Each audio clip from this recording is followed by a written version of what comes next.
Hello, fellow nerds, and welcome to Our Nerdiest Thing. Today, we are live with very special guest, author Hannah Whitten.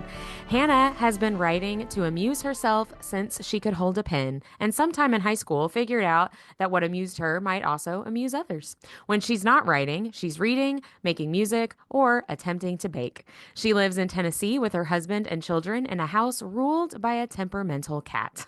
Welcome to the podcast, Hannah. Thank you so much for Hi. being here. Yeah, thanks for having me. So Mindy also has cats. You have just the one cat? We have just the one, but she's an orange cat, so her cat tendencies are multiplied by at least 10.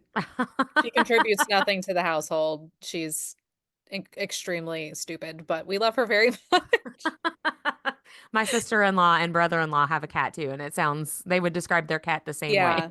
Yeah. Yeah. I've never heard someone describe their cat as intelligent.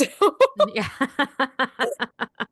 So you're in Tennessee. We at Our I Nerdiest Thing, we're in am. Kentucky. And for me, I'm also a baking person. So as a Mhm. fellow Southern state baker, what do you like to bake? So I with the caveat that I am not a good baker. Like I do my best, but my husband is who cooks in our house. Yeah.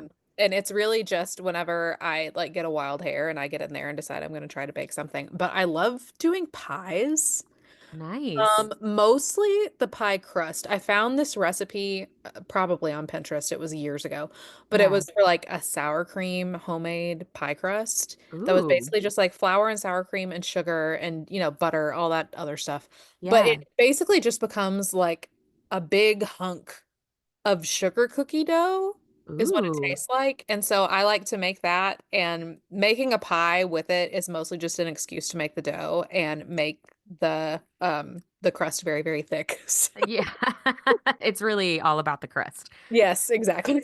That's so funny that you say you're not really like you're attempting to bake and you don't feel like you're good at it because Yeah. pies, especially a homemade crust, are very intimidating to me. So that's It impressive to me that you even like try it. it's like I know I'm gonna eat it regardless of how it Yeah. turns out, because if I'm baking, it's because it's like I need sugar directly to the bloodstream, Yeah. like stat. Yeah. So It doesn't however it matter what turns it out, looks like. I'm gonna Yeah. eat it. Oh, that's really funny. Well, I might have to get that pie crust recipe from you then because Yeah, I'll have to it look never it turns up out the because way I want it's it been to. forever. And I'm very much I don't like to measure things. I just kind of stick things together and I'm like, that looks Yeah. right. So Go with calling your it a heart. recipe at this point is being very generous. Yeah. I'm kind of like that too, especially when I cook. I don't measure a bunch of, No, yeah. especially spices, just, you No, know, you just put it in there until it looks good. however much you think is right. That's it. That's all Yeah. you got to do. So, Hannah, as a lifelong storyteller and a reader, what do you remember as your introduction to fantasy and or being inspired to write yourself? So I've kind of got two answers for this. The first one is whenever I was a kid, the first fantasy, and specifically fantasy with a romance subplot that I ever Yeah. remember reading. It was called The Seer and the Sword. It was by Victoria Hanley. I have no idea if this book is still around. Because I think it was old whenever I read it, and I think I was 12. Um, It's been phased out of the library. yeah, it's been around for a second. But I read that book and I inhaled it. Like I read it in a day. And it was the first time that I remember being so locked in Yeah. reading something. And it was one of those, my thing whenever I was little is, if I read a book and I really, really loved it, I would turn back to the beginning and start rereading it immediately. And so it was one of the first books that I did that with. And so that is kind of what the book that made me a reader. Yeah. Because that experience, because I read books before that, but the experience of finding something that you connect with so fully and where you just feel completely transported whenever you're reading it. I think that everybody kind of has that book for themselves, and that's what made them be like, I am going to continue to seek this out. Yeah. Um, yeah, so that was the book that made me a reader. The book that made me a writer, I actually also have I have two phases to that one as well. Um, I remember the very first book, in quotation marks here, that I ever wrote. I was reading The Saddle Club, which was this book series, like a middle grade book series about just a group of girls that were at a stable and they had horses, and I was a big horse girl. Yeah. I was reading those, And I wrote what was basically Saddle Club fan fiction, but it was like a mystery in a Nice. composition notebook. I love that. Yes, and everything was misspelled because I think I was in like third grade, maybe. Um, so this was before I had really locked in on fantasy, and I was still kind of like doing a bunch of different things. Um, Yeah. but that was the first like book that I attempted. And then so I knew that it was something that I enjoyed doing, like just to kind of amuse myself. And then whenever I was 16, 15 or 16, I think, I read Tithe by Holly Black. And that was another kind of linchpin moment for me of really connecting just on every single level with a book. Um, and if The Seer and the Sword was the book that made me be like, I want to seek this out, I want to find more books like this for me to read, Tithe was the book that made me be like, I want to make these kinds of books. Like, I want to be this creative and I want to do this for other people. So those are my two kind of like book turning points, I guess. Yeah, I love that so much, especially Holly Black. She's great. I Um, love Holly Black. Everything she writes is so good. I know. I feel like that about her too. Yeah. So, as a reader, you said you read that book, loved it, and started immediately rereading it. Yeah. I'm a huge rereader. I read the same things over and over again, like my comfort Yeah. reads. Do you still do that too? I've started to do it again, like purposefully. Mm, There was a long time whenever I was like querying and trying to get published, and right after I got published, where I felt like I needed to keep up with the industry. And so I was trying to like sure. read new releases, things that were like trending, Yeah. just to kind of keep up and know what was going on. Yeah. And last year, one of my I don't really keep New Year's resolutions, but one of them that I did keep was that I wanted to actually like reread books whenever I felt like it and not Yeah. feel like I was having to kind of make reading one more part of my job. And Right. A do it. task that you Yeah. have to complete. Yeah, exactly. Yeah. And so like do it for enjoyment again. So I have been last year and this year like going back and rereading old favorites and stuff like that. Yeah, I find that too, just as a book podcaster, right? And we have Yeah. our Oh, yeah, I'm Bookstagram sure. too. It's awesome to take this thing that you love and make it like your job and make it your Yeah. business. But at the same time, it is really easy to fall into that. Well, Yeah. now I'm not doing it because I enjoy it. I'm doing it because I like have to, because I need to Yeah. do this, that, or whatever, the It's other very thing. easy for it to like take something from it unless you were very, very intentional about not letting it. Yes. Yeah. Yes, that's what, signing up for ARCs and all that stuff, Hmm. you got deadlines and reviews you have to write. I think that's really important to Yeah. remember, like, well, no, I can just enjoy this too. And I can Yeah. set these aside for a minute and go back to this series that I really, really love and haven't read for a long time. Yeah. So And like you I love don't that. every book like you don't have to nobody is like standing there and telling you you have to read a book. Like Yeah. read what is speaking to you. Yeah. Yeah. Mood reading is, I'm a big mood reader for Oh, sure. same. Yeah. So let's talk about your writing a little bit. Tell us about your Wilderwood duology. So that's For the Ooh. Wolf and For Mhm. the Throne. Did I say it right? You did. Okay, good. No, I Yeah. didn't. People Womp always womp. ask, and it's like, listen, people can you say it however the spirit moves you. But I always say wilder wood. It's like that, hey, that wood is wilder than the other one. But I've also heard people say wilderwood. And I'm like, you know what? That works too. Y'all do whatever you want. So the Wilderwood duology, For the Wolf is the first one. It was my debut. And it is kind of a big mishmash of fairy tales that I stuck together because the idea was that I wanted to create a story that felt like kind of the reservoir from which all of these other fairy tales could have like been tributaries. So Hmm, like the story that these other stories kind of came from. right. Um and I knew that I wanted to start with Red Riding Hood and Beauty and the Beast, and kind of sticking those together and see what happened. Because like there's a lot of thematic similarities. Right. Red Riding Hood in particular is, it's a morality tale. It's about doing as you're told and following the path and not tempting fate in any way, like doing Yeah. doing the thing that you're supposed to do.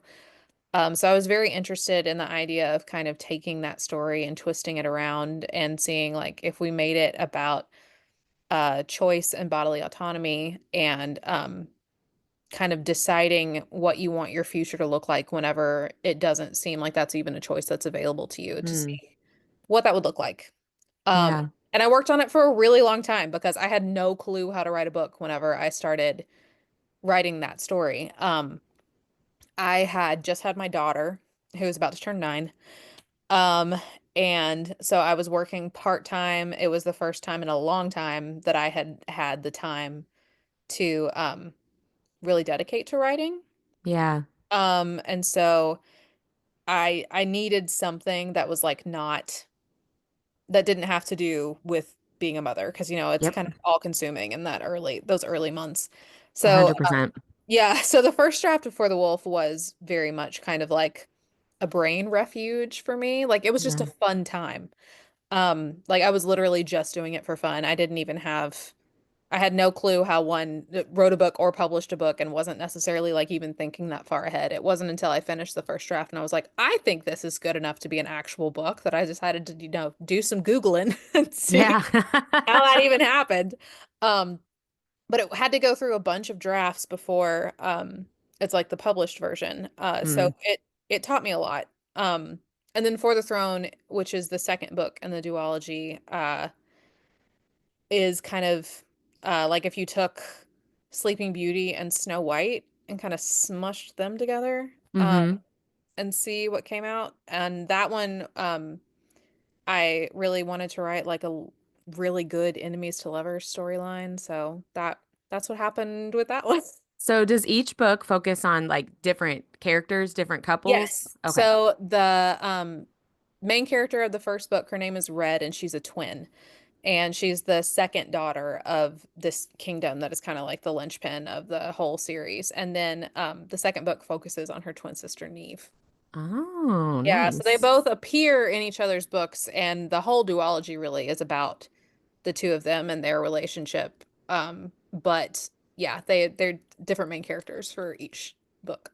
Yeah, I love that. And looking up some information about these two books, there are Mhm. some really, really pretty covers for They this are. duology. Yeah, they're really, really great. So Yeah, the Orbit congratulations on art that. correction team does not miss ever. They're some of the best in the business. Yeah, I mean, they're really, really beautiful. Thank Um, you. so your next release is through with a different series. It's book It three in is. the Yeah. Nightshade Crown series, and that book three is Yes. titled The Nightshade God.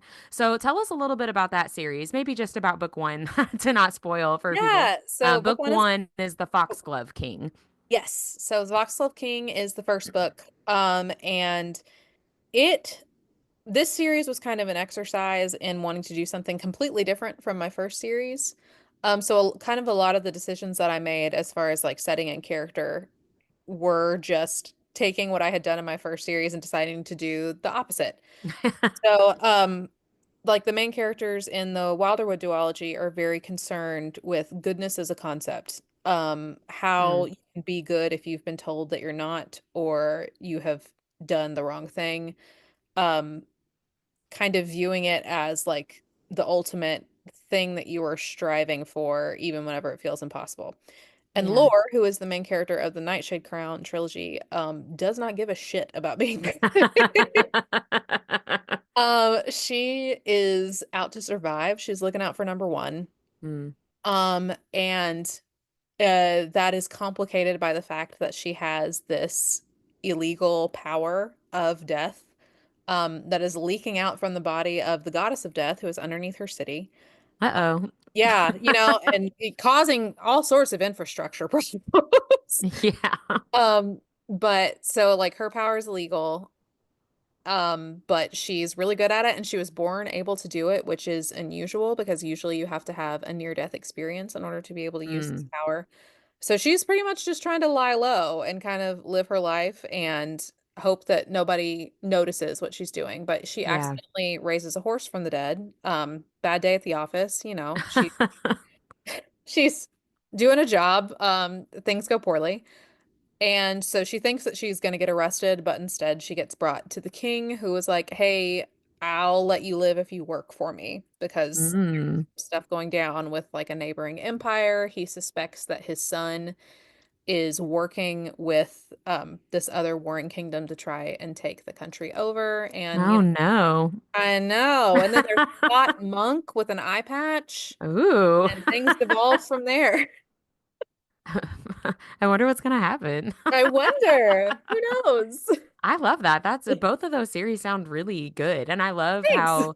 I love how for fantasy writers specifically, you can write completely different stories, but Mhm. still stay true to your own voice and the stories that come to you, right? And it doesn't feel like Yeah. you're regurgitating the same series over and over because fantasy is No. such a big umbrella. Yeah. I Although love that. I do feel like I revolve around the same themes pretty often, Sure. even if I don't really mean to.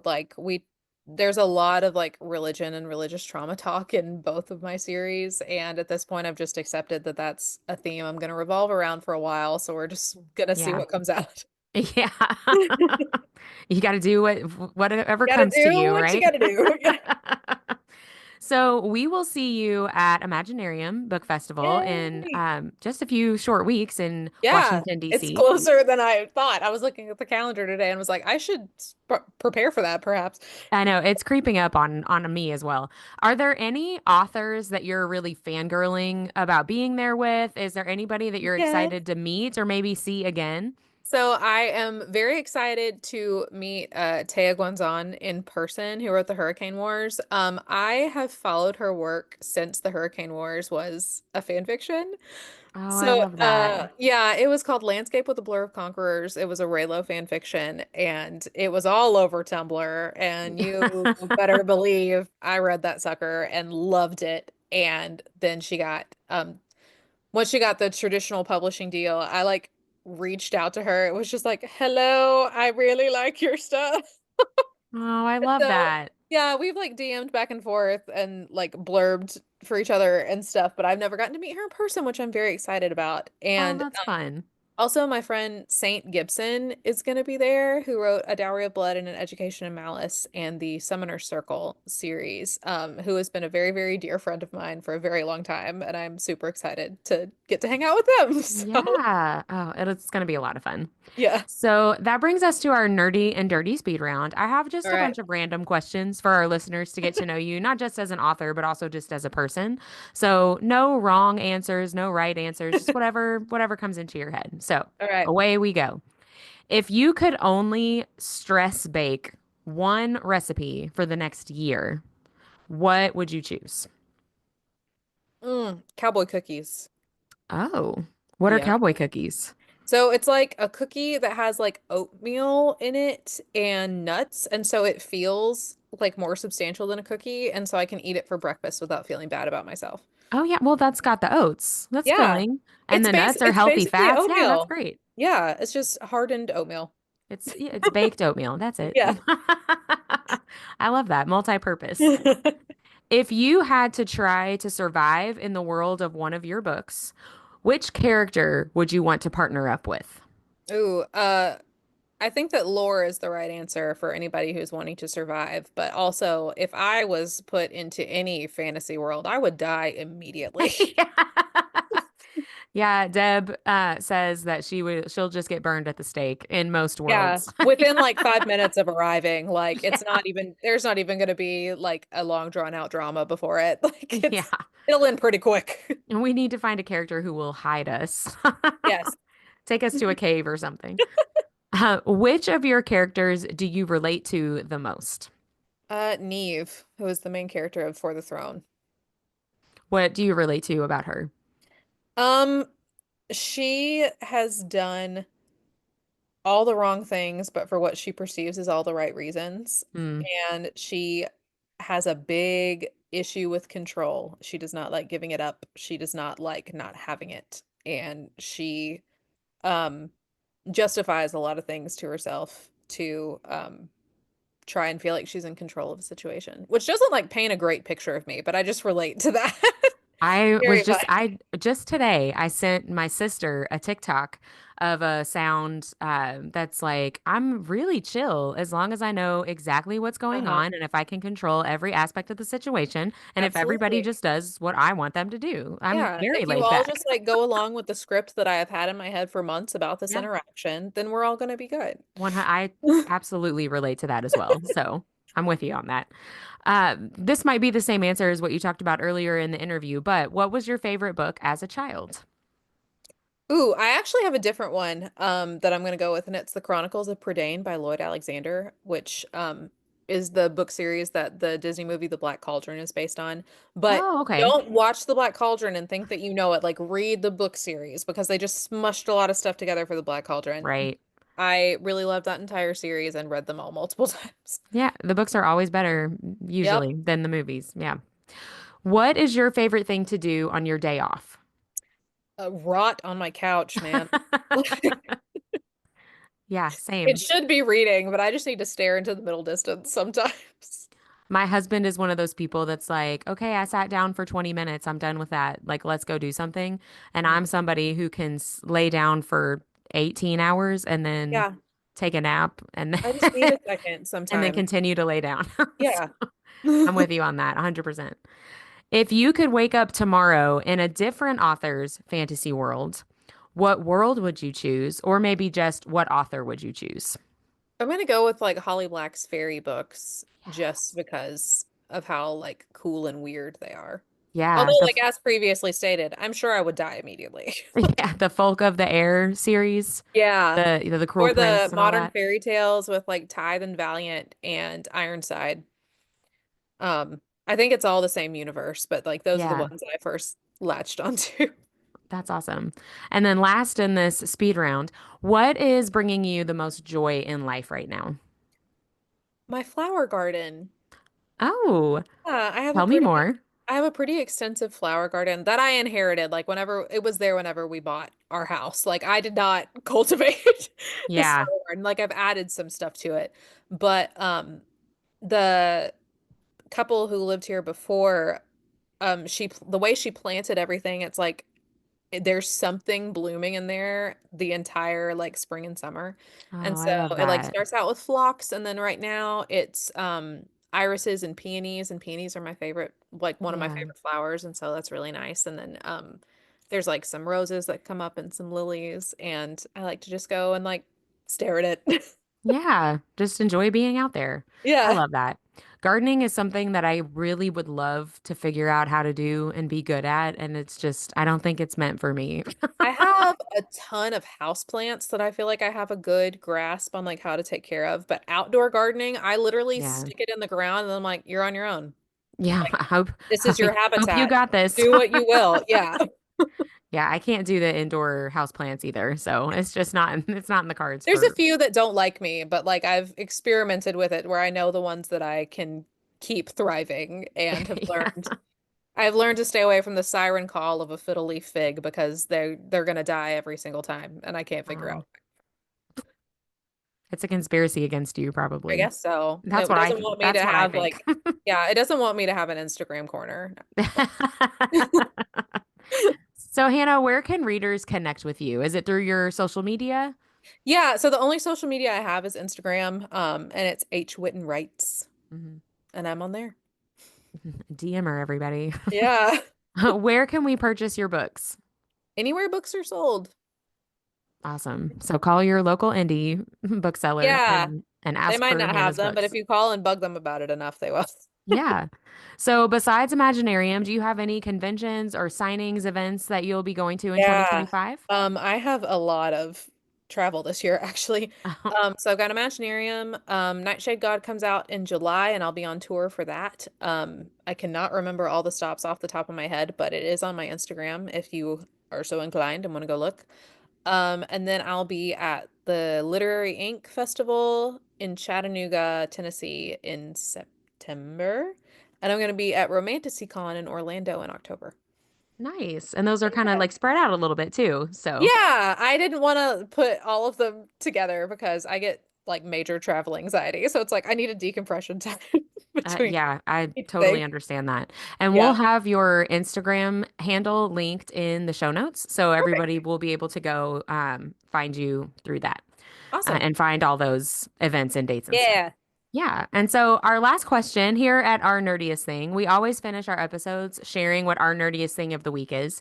And it usually is book related because that's what we do, Yeah. but it doesn't have to be. It could be maybe a deep dive you've done for researching something for a book or just something that you got really excited about, maybe overly excited. We would love to know, Hannah, what your nerdiest thing of the week is. Ooh, my nerdiest thing of the week was that during my son's nap times, my husband and I have been watching the extended editions of Lord of the Rings for, like the 15th time. Nice. But we like to sit and watch those and, do the thing where you give each other little like facts. Like the meme where everybody's like, "Did you know that Aragorn actually broke his toe whenever he kicked the Yeah. helmet?" And it's like we just That say that yell back was and forth. real. Yeah, we just say that even though it's like, yeah, we know, like we Yep. all know this information. We've seen this so many times, but it's comforting. Oh, I love that. That's a really good nerdiest thing of the week. Good answer. Well, thank you so much for coming on and chatting with Yeah, me. It's been thanks. really nice to kind of meet you face to face. Yeah. And I'm really looking forward to actually seeing you in person at Yes, me Imaginarium. too. It's gonna be a good time. I'm very Yeah, it'll excited. be really fun. So thank you so much. Yes, thank you for having me.